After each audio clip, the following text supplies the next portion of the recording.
அனைவருக்கும் வணக்கம். நான் என் பேர் கோவிந்தசாமி, மகாபலிபுரத்துலேருந்து கால் பண்ணிட்டு இருக்கேன்.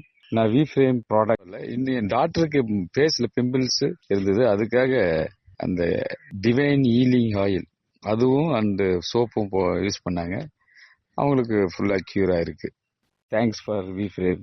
தீ காயங்களாக இருக்கட்டும், வெட்டு காயங்களாக இருக்கும், 15லேருந்து 20 நிமிஷத்தில் உங்களுக்கு அந்த சுவடே இல்லாமல் கம்ப்ளீட்டாக போக்கிடும். ஆயுர் ரக்ஷா டிவைன் ஹீலிங் ஆயில நீங்கள் அரிப்பு இருக்கிற இடத்துல தடவினீங்கன்னா தொடர்ந்து ஒரு வாரத்தில் கம்ப்ளீட்டாக உங்களுக்கு அந்த அரிப்புங்கிறது அடங்கிடுங்க. ஸ்கின்னில் எந்த விதமான பிரச்சனைனாலும், இப்போ பார்த்தீங்கன்னா நிறைய பேருக்கு கரும்புள்ளி, இஸ்லாமியர்கள் வந்துட்டு நமாஸ் பண்ணும்போது நெத்தியில் வந்துட்டு மார்க் வரும். அந்த மாதிரி மார்க்ஸாக இருக்கட்டும், ப்ரெக்னென்ட் விமன்ஸ்க்கு இந்த பர்த் மார்க் எல்லாம் போயிடும். இது வந்து இயற்கை குணங்கள் கூடிய ஒரு டிவைன் ஹீலிங் ஆயில்ங்கிறதுனால கம்ப்ளீட்டாக உங்களுக்கு ஸ்கின் டிசார்டர்ஸ் எல்லாத்தையுமே கியூர் பண்ணிடும். ராஷஸ், அரிப்பு, காயம், வெட்டுக்காயம், தீக்காயம், மூட்டு வலி மற்றும் சரும இன்ஃபெக்ஷன்ஸ் போன்ற எல்லாத்துக்குமே இது முழுமையான தீர்வு.